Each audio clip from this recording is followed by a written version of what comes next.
राम राम भाई, सारे भैया ने। और कैसे हैं आप लोग? मैं जो आज ये लाइव आया हूँ, इसका पर्पस है कि आप लोगों को ये पता चले कि हरियाणा में अगर सरकार बदलती है तो क्या क्या बदलेगा और क्या क्या नहीं बदलेगा। ये सवाल उठा कल की घटना पे। मदीना टोल पे पुनिया खाप के प्रधान से, शमशेर सिंह पुनिया साहब से, जो किसान आंदोलन में लगातार एक्टिव रहे और अभी किसानों की लड़ाई लगातार लड़ रहे हैं, उनके साथ बदतमीजी की गई और उस बदतमीजी के बाद में उनसे टोल वसूला गया। हम लोग क्या कहते हैं कि जो समाज के काम में लगे हुए लोग हैं, उन लोगों को आवाजाही के समय पे, आवाजाही के टाइम पे टोल देने का कोई प्रोविजन नहीं होना चाहिए। उसका कारण क्या है कि जैसे सरकार में बैठा कोई आदमी है, यानी कि कोई सरकारी कर्मचारी है या कोई विधायक है, सांसद है, या कोई जज है, या पुलिस में काम करने वाले लोग हैं, इनका टोल फ्री क्यों होता है? इनका टोल फ्री होने के पीछे का लॉजिक ये है कि ये लोग जनता के लिए काम करते हैं। भाई सच में करते हैं कि नहीं करते हैं, ये तो है बाद की बात, लेकिन डॉक्यूमेंटेशन में और असलियत में तो ये जनता का काम करते हैं। इसीलिए जनता इनको इस चीज़ का मतलब प्रिविलेज देती है कि सड़क पे चलते हुए इनका हूटर सुन के साइड में हो जाना, फिर मतलब टोल के ऊपर इनको बिना किसी दिक्कत के आने जाने देना। और ये मानते हैं कि इनका समय थोड़ा कीमती है तो इन लोगों को थोड़ी सी ज़्यादा इज्जत देना। और इनकी रिस्पेक्ट भी इसलिए है कि ऑफिशियली ये लोग जनता के लिए काम करते हैं। लेकिन यदि ये जनता के लिए काम नहीं करेंगे तो फिर इनकी बेइज्जती होना ज़रूरी है। अब जो टोल है उसके प्रति जनता का आक्रोश बढ़ता जा रहा है और उस आक्रोश को मतलब समझते हैं सरकारें। तो इसलिए सरकारों ने क्या खेल खेला कि अभी एक जीएनएस वाला जो सिस्टम है, उस सिस्टम के तहत ये लोग टोल वसूलने वाले हैं सिर्फ आपकी गाड़ी को हाईवे पर चढ़ते ही। मतलब जो जीपीएस आधारित टोल कलेक्शन है, उसका प्रोसेस ये लोग चालू करने वाले हैं। 2 जगह पर इसकी टेस्टिंग भी हो चुकी है और सफल टेस्टिंग हो चुकी है। और वो सफल टेस्टिंग के बाद इन लोगों ने इसके ऊपर काम करना स्टार्ट कर दिया है कि अब जो है आने वाले टाइम में आपको जो टोल है वो हर बार टोल टैक्स के ऊपर खड़ा नहीं होना होगा। आपकी गाड़ी जैसे ही हाईवे पर आई और वो टोल कटना स्टार्ट हो जाएगा। हालांकि जो मदीना टोल पे जो घटना हुई, वहां पे तो किसान संगठन आए, अपने जित बॉडी जी आए और वहां पर किसान संघर्ष समिति से, और उन्होंने उनकी क्लास ली और उसके बाद में फिर वो लोगों ने अपनी माफ़ी मांगी। माफ़ी मांगने के बाद में फिर डबल टोल, जितना टोल उन्होंने लिया था उसका डबल वापस भी किया। तो वो तो हो गया। बट जो इम्पोर्टेंट है वो ये है कि ये हुआ क्यों? जनता के अंदर गुस्सा है। अगर जनता में गुस्सा है तो सरकार उस गुस्से को इस तरीके से मैनेज करने वाली है कि आपकी गाड़ी में जीपीएस आधारित अगर बॉक्स लगा होगा तो आपको 20 किलोमीटर तक तो छूट है, 20 किलोमीटर के बाद आपको टोल देना होगा। और जाहिर सी बात है, जो 20 किलो अगर 21 किलोमीटर चले हो तो आपको 21 किलोमीटर का ही टोल देना होगा।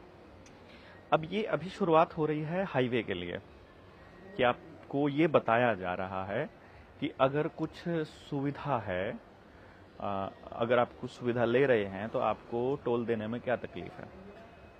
हमेशा से यही हो रहा है।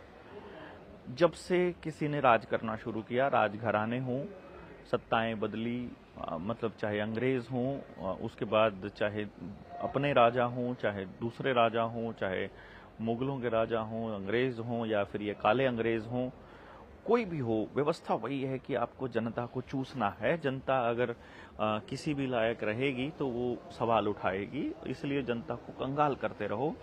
और टोल यानी टैक्स जो है, ये इसका एक बहुत बड़ा रोल है।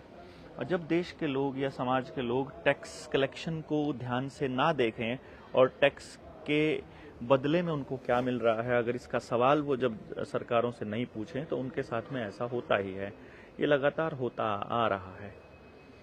तो अभी इस कलेक्शन को रोकने का तरीका ये निकाला है इन्होंने कि आप हाईवे पर जाएंगे तो आपका टोल कटना स्टार्ट हो जाएगा। बाद में ये ऐसा होने वाला है कि आपकी गाड़ी स्टार्ट होते ही टैक्स कटना स्टार्ट हो जाएगा, क्योंकि वो इंजन के साथ डायरेक्टली कनेक्टेड है। और जिन गाड़ियों में किल स्विच लगा हुआ है वो उन गाड़ियों को तो कंपनियां भी बंद कर सकती हैं। अभी पीछे आपने देखा होगा किया कि कुछ करोड़ों गाड़ियों को हैकर्स ने हैक करके और ये दिखा दिया था कि आपकी गाड़ियों के खड़े खड़े हॉर्न बजा दिए, गाड़ियों को ऑन कर दिया, मतलब स्टार्ट कर दिया, इग्निशन ऑन कर दिया और शीशे डाउन कर दिए। जिन गाड़ियों में वो फैसिलिटी, यानी जो भी गाड़ियां मोबाइल के साथ कनेक्ट हो सकती हैं उन गाड़ियों को बाहर बैठा कोई भी व्यक्ति कंट्रोल कर सकता है। तो उनकी चाबी, उनका जो पूरा सॉफ्टवेयर है वो कंपनी के पास है, ऑब्वियसली प्राइवेट लोगों के पास है, ऑब्वियसली सरकारों के पास है। तो आपकी गाड़ी को कभी भी कहीं पर भी जाम कर सकते हैं, और यदि आप टोल नहीं देंगे तो फिर आपको उन टोल्स का भी देखा आपने, पेटीएम के टोल जो फास्टैग थे वो बंद कर दिए और नए फास्टैग आए, और उसके बाद में वो फास्टैग में जो करोड़ों रुपया था वो सारा का सारा पेटीएम हजम कर गया, किसी को वापस नहीं दिया।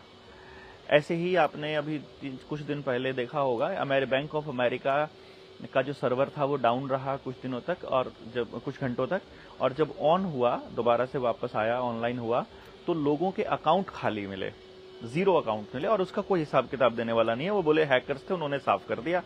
और ये बात हम लोग पिछले 3-4 साल से आपको बता रहे हैं कि इंडिया में सारे बैंक डूबने वाले हैं, और उसका प्रोसेस यही होगा कि 1-2 दिन के लिए इंटरनेट डाउन रहेगा, 1-2 दिन के लिए सर्जिकल स्ट्राइक जैसा कुछ रहेगा, और फिर जब ऑन होगा तो आपके सारे बैंक खाते खाली मिलेंगे। तो क्या सरकार बदलने पर यह सब बदलने वाला है? मान लीजिए हरियाणा में अभी जो सर्वेज हैं वो ये बता रहे हैं कि दूसरी प्राइवेट कंपनी की, अभी एक प्राइवेट कंपनी चल रही है जिसको संघ चलाता है, जिसको भाजपा चलाती है, और अभी दूसरी प्राइवेट कंपनी है जिसको राहुल गांधी चला रहा है। तो राहुल गांधी वाली प्राइवेट कंपनी की सरकार आ रही है, ऐसा कह रहे हैं सारे सर्वेज। अब वो सरकार आने के बाद क्या बदलने वाला है? सवाल ये है, क्या आपका पटवारी बदलेगा? क्या आपके स्कूल का टीचर बदलेगा? क्या रोडवेज के कर्मचारी बदलेंगे? क्या रोडवेज का काम करने का तरीका बदलेगा? क्या खिलाड़ियों के साथ जो हो रहा था वो बदलेगा? आपके गांव में जो चल रहा था सिस्टम वो बदलेगा? क्या नशा कम होगा? क्या अपराध कम होंगे?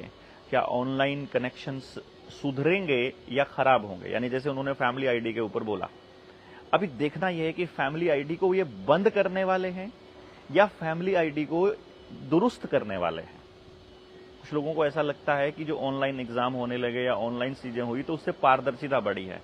उससे पारदर्शिता नहीं बढ़ी है दोस्तों, उससे आपका कंट्रोल बढ़ा है।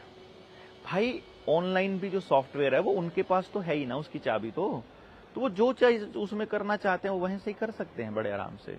किसका सिलेक्शन होना चाहिए, किसका नहीं होना चाहिए, किसका काम होना चाहिए, किसका नहीं, वहां से वो ओके करेंगे तो ही होगा, अपने आप से कुछ नहीं होता है। चाहे पुलिसिया सिस्टम है, चाहे वो सिस्टम है, ऑनलाइन करने का मकसद है आपका डेटा इकट्ठा करना और फिर उसके बाद उस डेटा के हिसाब से आपके बिहेवियर को मॉडिफाई करना। क्या ये बदलने वाला है? ये बड़ा सवाल है। अगर ये नहीं बदलेगा इसका मतलब सरकारें नहीं बदली हैं, इसका मतलब है चेहरा बदला है, व्यवस्था वही की वही है, और व्यवस्था तो वही है।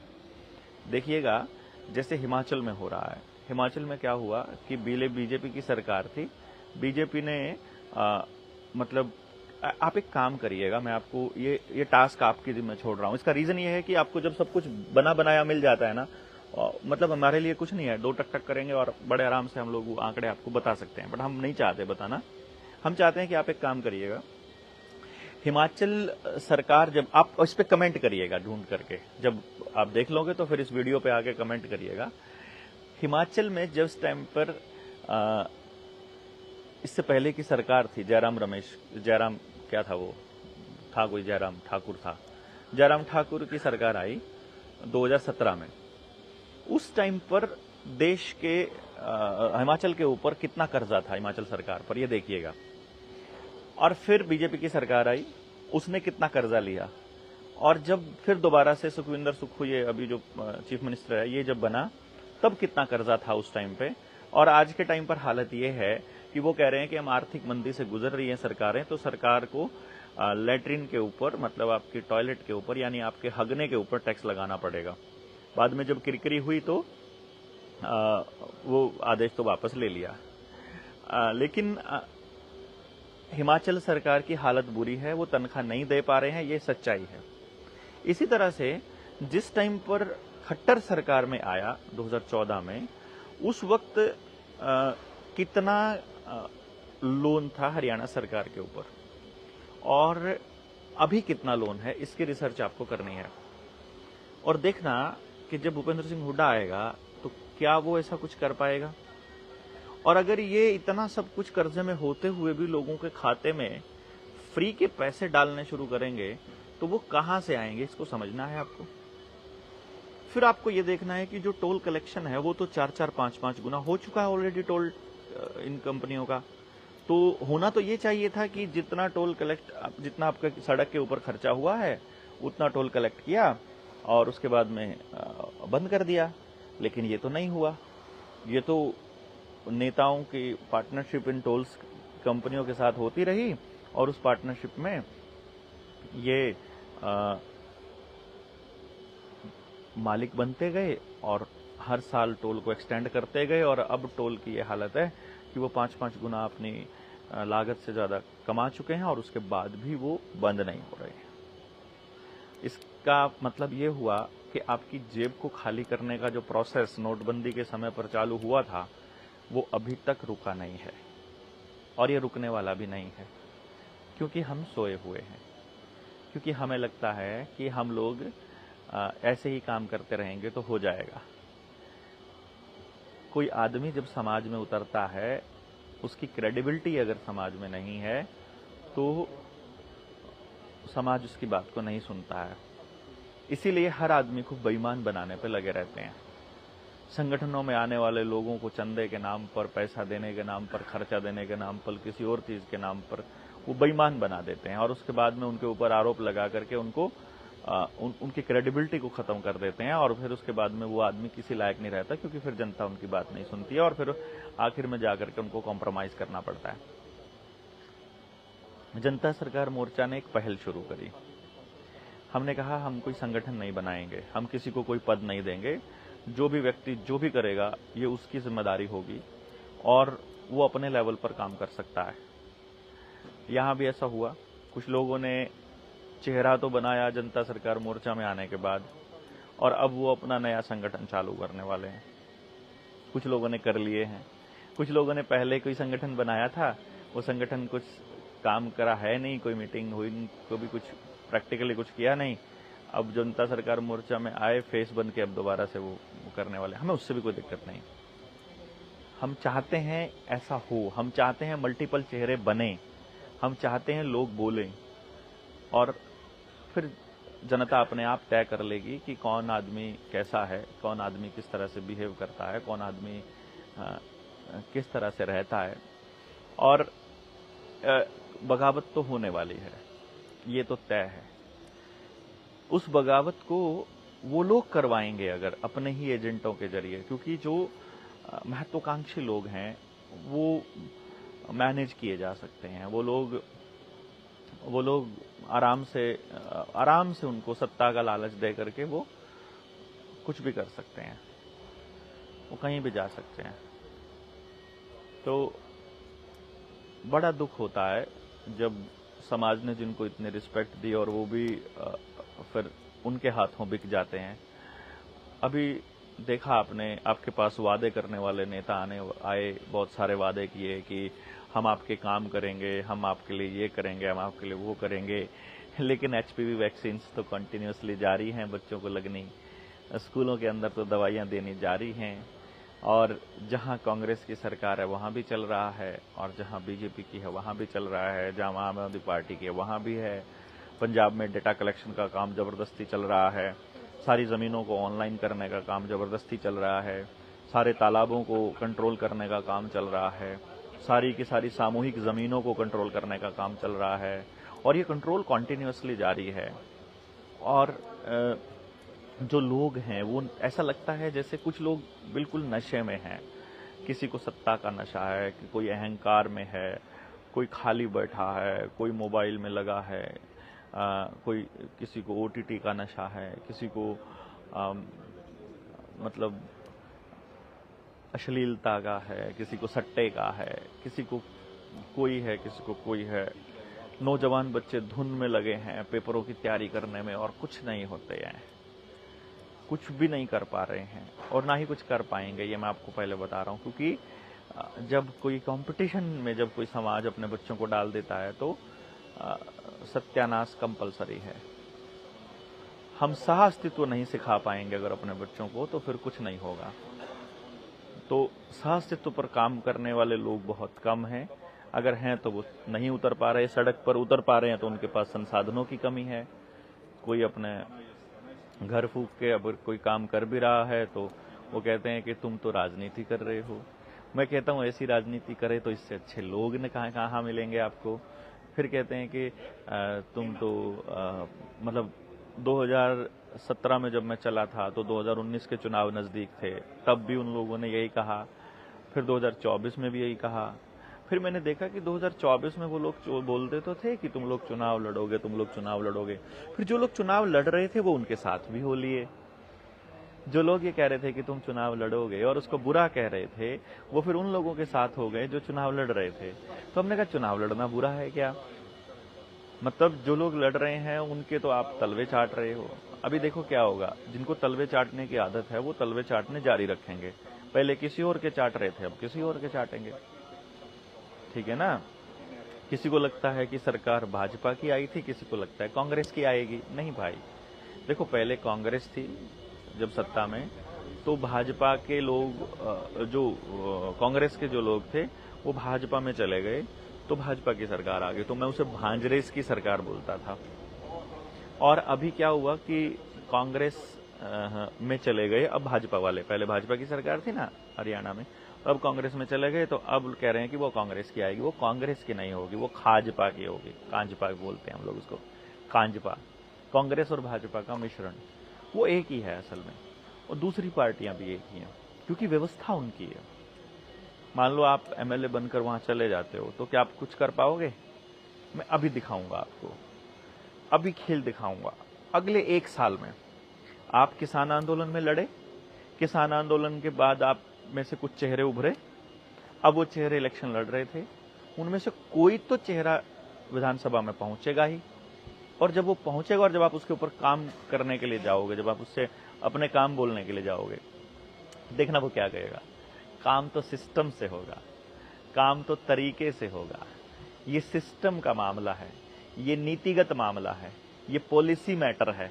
अब सारी मजबूरियां उसके सामने आ जाएंगी। पहले जब वो आंदोलनकारी था तब कोई मजबूरी नहीं थी, तब वो कह रहा था नहीं मुझे ये चाहिए, नहीं हो रहा था कोई बात नहीं, लेकिन अब होगा।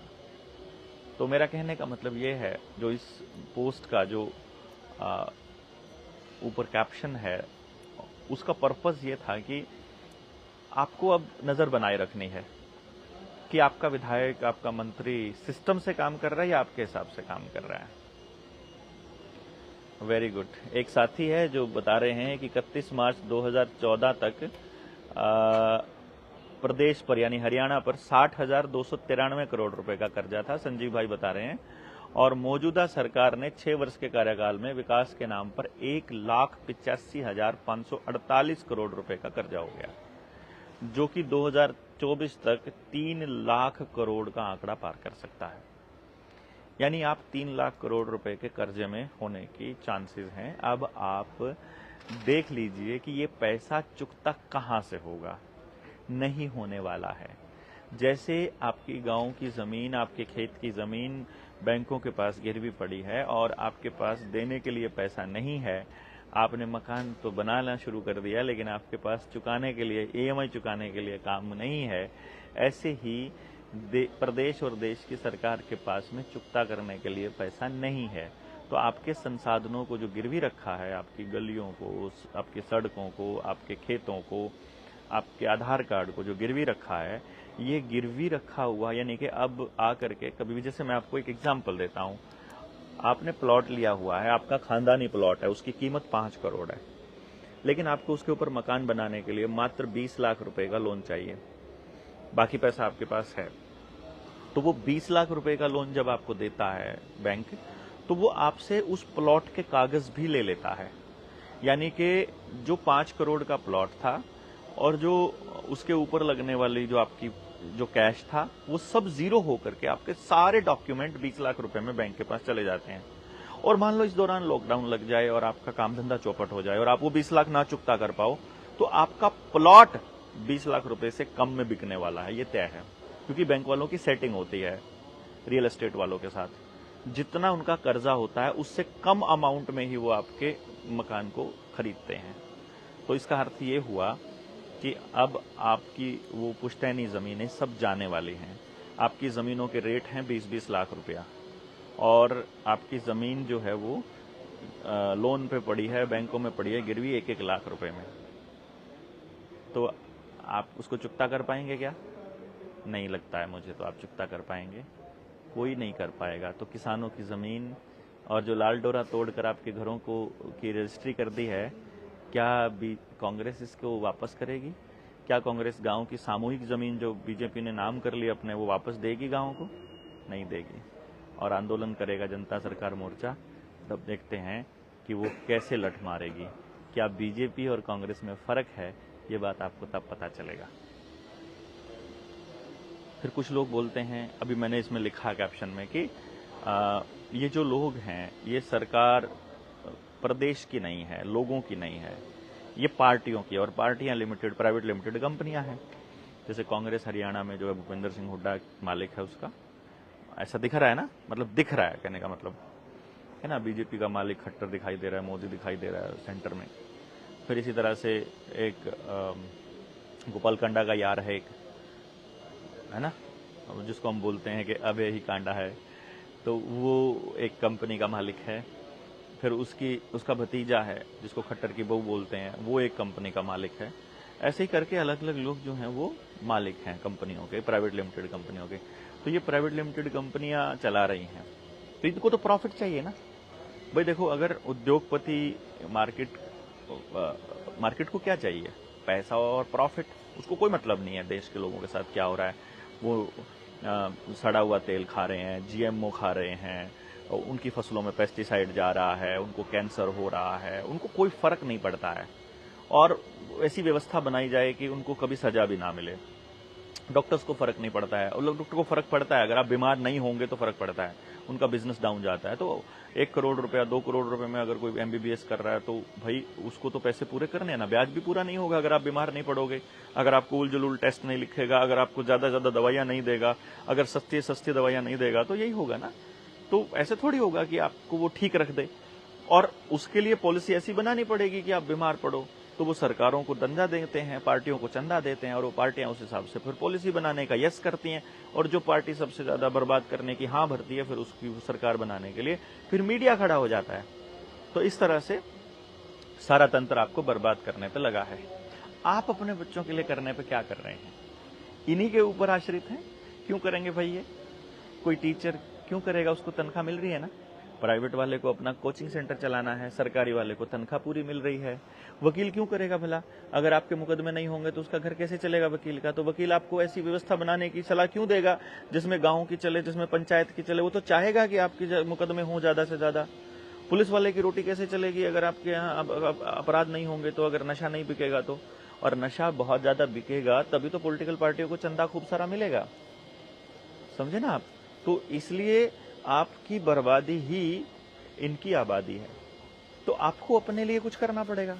उसके लिए हमने जनता सरकार मोर्चा वालों ने ये तय किया है, हम ये कोशिश कर रहे हैं, हम ये प्लान कर रहे हैं कि आने वाले टाइम में हम फॉर्म निकालने वाले हैं जिनको चुनाव लड़ना है उन लोगों के लिए। तो आइए और फॉर्म भरिए, और हम आपको हरियाणा की राजनीति के लिए तैयार करते हैं। क्योंकि यहाँ क्या है कि जो चेहरा बन जाता है उसी को सत्ता चाहिए होती है। यहाँ हम दूसरे एंगल से करने की योजना बना रहे हैं कि स्क्रूटनी हो, छटाई हो, जो ईमानदार लोग हैं वो छांटे जाएं, वो निकलें समाज में, आगे आए, उसके लिए उनको प्रोत्साहित किया जाए, तो उसकी योजना हम लोग बना रहे हैं। और 24 नवंबर को जो है वो तालकटोरा स्टेडियम में पेरेंटिंग पे एक सेमिनार हम लोग कर रहे हैं। मेरा आप सबसे निवेदन है कि मैक्सिमम संख्या में आप लोग वहां पर आइए, क्योंकि हम बच्चों पर बात करने वाले हैं। आपके बच्चों की तरफ किसी का ध्यान नहीं है। प्राइवेट स्कूल वालों को फीस से मतलब है, सरकारी स्कूल वालों को तनख्वाह मिल रही है, उनके जरिए जो सरकार है वो सिर्फ या तो उनको दवाइयां दे रही है, टेटनस के टीके लगवा रही है, एचपीवी की वैक्सीन लगवा रही है, और मतलब उल जुलूल सिलेबस चल रहा है। वो चाह रहे हैं ज़्यादा ज़्यादा बच्चे स्क्रीन को देखते रहें, वो टैबलेट में उलझे रहें, मोबाइल में उलझे रहें, इंटरनेट पर लगे रहें, टीवी स्क्रीन पर लगे रहें। वो चाहते हैं कि मैक्सिमम आपका बच्चा सोचना बंद कर दे, नंबरों पर आधारित सिस्टम को बढ़े। तो समाज को आगे आकर के अपने बच्चों के लिए अपनी व्यवस्था बनानी पड़ेगी, क्योंकि ये समाज का काम है। शिक्षा, स्वास्थ्य, न्याय, राजनीति और खेती ये समाज का काम है, ये सरकारों का काम नहीं है। तो अपने प्रतिनिधि कैसे हों, किस तरह से आगे बढ़ें, इस सारे की सारी प्रक्रिया को आपको समझना होगा। और इसके लिए हम लोग जो जन जागरण का अभियान चलाए हुए हैं, इसके लिए बहुत जल्दी हम एक टीम गठित करने वाले हैं। देख सोचिए, हमारे पास इस टाइम जेएसएम के पास खूब सारे योद्धा हैं जो बोल सकते हैं, जो बड़े आराम से गांव में उतर सकते हैं। तो हम उन लोगों को समाज में उतारने वाले हैं और उम्मीद है कि हम 100-200 लोगों की टीम तैयार करके और हर गांव तक भेजने का काम इस पे चालू कर दें। सो डिपेंड करता है कि फ्यूचर में समाज का योगदान, समाज का सहयोग कितना मिलता है इस बात के ऊपर, और इसीलिए इसको थोड़ा सा स्पीड बढ़ाने की ज़रूरत है। अभी चुनाव हो चुके हैं, अभी कोई नहीं कहेगा कि हम लोग चुनाव लड़ने के लिए कर रहे हैं। चुनाव तो 2029 में होंगे और हो सकता है कि 2026 में ही ये सरकार गिर जाए, क्योंकि इमरजेंसी के हालात बन रहे हैं। केओस तो इनको लाना ही है, इंटरनेट भी डाउन होगा और ये पूरा का पूरा सिस्टम जो है ये डाउन करने की योजना बना रहे हैं ताकि उसके थ्रू ये कंट्रोल कर सकें। लेकिन जनता सरकार मोर्चा इनके सामने सबसे बड़ी रुकावट है, इसलिए मोर्चे को तोड़ने की पूरी कोशिश होगी। पर मोर्चा तो कहीं एग्जिस्ट करता ही नहीं। मोर्चा हमने बड़े खूबसूरती से पानी की तरह बनाया है, उसमें आप पत्थर मारिए, तरंगे तो उठेंगी, लेकिन वो अलग नहीं होगा। जैसे ही वो व्यक्ति वहां से निकलेगा, फिर पानी एक जैसा हो जाएगा। हमने मोर्चे को इतना फ्लेक्सिबल बनाया है कि जो व्यक्ति चेहरा जो समाज के साथ जो कर रहा है वो बताना पड़ेगा। जैसे मैं अगर कुछ गलत कर रहा हूँ समाज के साथ, झूठ बोल रहा हूँ, झूठ बोलकर किसी से मैं पैसे ठग रहा हूँ, मैं पैसे को अपने व्यक्तिगत इस्तेमाल में ला रहा हूँ, तो आपको बताना पड़ेगा। आप बताइए, हम बताएंगे, मैं बताऊंगा। मेरे साथ छल किया, मेरे ही साथ होने, मैं बताऊंगा। अभी मैं इंतज़ार कर रहा हूं, क्योंकि वो अलग मीटिंग्स करने की, अलग ट्रेनिंग्स करने की, अलग खेल खेलने की, अलग संस्था बनाने की योजना बना रहे हैं। बट बनाने दीजिए। सबने देखा है कि मोर्चा बनने से पहले हम कहाँ थे, कौन कहाँ था, कौन क्या बात कर रहा था, आज क्या बात कर रहे हैं, सब दिखाई दे रहा है। बट मैं समझता हूं कि समय के गर्भ में सब सवालों के जवाब होते हैं और समय पर सबका जवाब मिल जाएगा। आप इन मुद्दों पर क्या सोचते हैं, अपनी राय लिखिए, बताइए हम लोगों को कि ये प्रोसेस कैसे हो। सबके सलाह आएगी तो उसके हिसाब से हम लोग तय करेंगे कि हमारा फर्दर क्या स्टेप होना चाहिए, क्योंकि कुछ लोगों से हमारी बात नहीं हो पाती है, बहुत से लोगों से हमारी नहीं बात हो पाती है। तो उनके लिए यही है सलाह कि आप लोग आइए, आप लोग ट्रेनिंग्स में आइए। 11, 12, 13 को ट्रेनिंग है जनता सरकार मोर्चा की इधर मोहाली में। उसके बाद 14 तारीख को बगरू में है पेरेंटिंग का सेमिनार, और 15, 16, 17 को ट्रेनिंग है फिर अपनी केकड़ी में राजस्थान में, और फिर 18, 19, 20 को ट्रेनिंग है हनुमानगढ़ में। आप जिस ट्रेनिंग में आपकी पॉसिबिलिटी है आने की, आप उसमें लिखिए। फिर 20 तारीख को ही हम लोग हापुड़ जिले में सपनावत गांव में जा रहे हैं। वहां जो 2 दंपत्ति ने आत्महत्या कर ली थी, जो कर्जे से उसकी पंचायत है। और फिर 21-22 को भी कार्यक्रम है इधर हिमाचल में। तो आप कंटिन्यूसली इस प्रोसेस में हम लोग लगे हुए हैं। आप जहां भी आ सकते हैं। उसके बाद का 22 का प्रोग्राम हम आपको बाद में बता देंगे। सबसे बड़ी तैयारी आपको करनी है वो 24 नवंबर की करनी है। 24 नवंबर को हम सोच रहे हैं ताल कटोरा स्टेडियम खचाखच भरा होना चाहिए। अगर इतने लोग भी हमारे पास नहीं है तो फिर खाम खाई चिल्लाने का कोई लॉजिक बनता नहीं है, मैं ये समझता हूँ। अगर हम इतने लोग भी आकर के अगर एक 5-6 हज़ार 10,000 लोग भी नहीं इकट्ठे हो सकते हैं तो सरकार से टकराने का भूल जाइए। फिर आप हमारे पास अगर योद्धा ही नहीं होंगे संभालने वाले तो किसके खिलाफ क्या लड़ेंगे, मतलब क्या नारेबाजी करके हमारा कोई लॉजिक बनता नहीं है। व्यवस्था परिवर्तन ऐसे नहीं होती है कि कुछ लोग खड़े होकर के कुछ भी ऐलान कर दें। हमारे एक पुराने मित्र हैं, बड़े सज्जन, वो बहुत एस्टेसी की उन्होंने हमारे को मैसेज कर करके, अब उन्होंने बंद कर दिया। शुक्र है कि पिछले 3 साल से वो एक ही मैसेज को कॉपी पेस्ट के इसको नकारना होगा, इस व्यवस्था का बहिष्कार करना होगा। बहिष्कार कौन करे? हम बहिष्कार करें उससे थोड़ी बात बनेगी। जिस जनता के लिए व्यवस्था है वो तो उसी में उलझी पड़ी है। उसको तो विधवा पेंशन भी चाहिए, बुढ़ापा पेंशन भी चाहिए, उसको तो बच्चों का कन्या निधि भी चाहिए, उनको तो किसान की सम्मान निधि भी चाहिए, उनको तो फ्री का राशन भी चाहिए, उनको तो चावल भी चाहिए, उनको तो सब कुछ चाहिए। बस सवाल नहीं पूछ सकते वो, क्योंकि उनका वो जो मिल रहा है वो बंद हो जाएगा। और ये जब बहिष्कार करने का तो मतलब है जो उनसे सुविधाएं मिल रही हैं वो हमें फेंकनी पड़ेंगी। आधार कार्ड फेंकना पड़ेगा, ड्राइविंग लाइसेंस फेंकना पड़ेगा। हम तुम्हारी व्यवस्था में तुम्हारे गुलाम बनने को तैयार नहीं, ये बात बोलनी पड़ेगी। वो बात बोलने के लिए पहले समझ आना जरूरी है, और समझ के लिए उसको समझाना जरूरी है, और समझाने के लिए योद्धा निकालने जरूरी है, और उसके लिए रिसोर्सेज की जरूरत है। उसके लिए पहले बैठ के एक विचार बनने की जरूरत है। उस विचार बनने की प्रोसेस कितनी लंबी है आपको मालूम होना चाहिए, क्योंकि बदलाव इतनी आसानी से इतनी जल्दी नहीं होते हैं। इतनी जल्दी से मतलब व्यवस्था को गिराया तो जा सकता है, बनाया नहीं जा सकता। हम लोग निर्माण की प्रक्रिया में हैं, हम लोग ध्वस्त करने की प्रक्रिया के लोग नहीं हैं। तो निर्माण की प्रक्रिया में जो जो लोग लगे हुए हैं वो आएंगे समय के साथ। हो सकता है वो टेस्टिंग कर रहे हों कि ये कैसे लोग हैं, कहाँ तक पहुंचेंगे, क्या पता बीच में छोड़कर भाग जाएं। आज तक ऐसा ही हुआ है संगठनों में, वो अपने जिस मकसद के लिए चले थे वो अपने मकसद तक नहीं पहुंच पाए। So it's matter of fact और मैटर ऑफ टाइम कि कैसा रहता है, क्या उसका नतीजा रहेगा। बट मैं समझता हूं कि समय के पास सब सवालों के जवाब हैं और वो मिलते रहेंगे। समय समय पर हम बात करते रहेंगे और इस पे लंबी चर्चा हम लोग करेंगे। तो अभी के लिए इतना ही। आप सब लोग जुड़े रहे, इसके लिए बहुत बहुत धन्यवाद। जितना ज़्यादा हो सके आप शेयर कीजिएगा, और 24 नवंबर की ताल कटोरा स्टेडियम की मीटिंग का, उस सेमिनार की तैयारी कीजिएगा। बहुत बहुत धन्यवाद। और ये नज़र बनाए रखिए कि क्या क्या बदलने वाला है।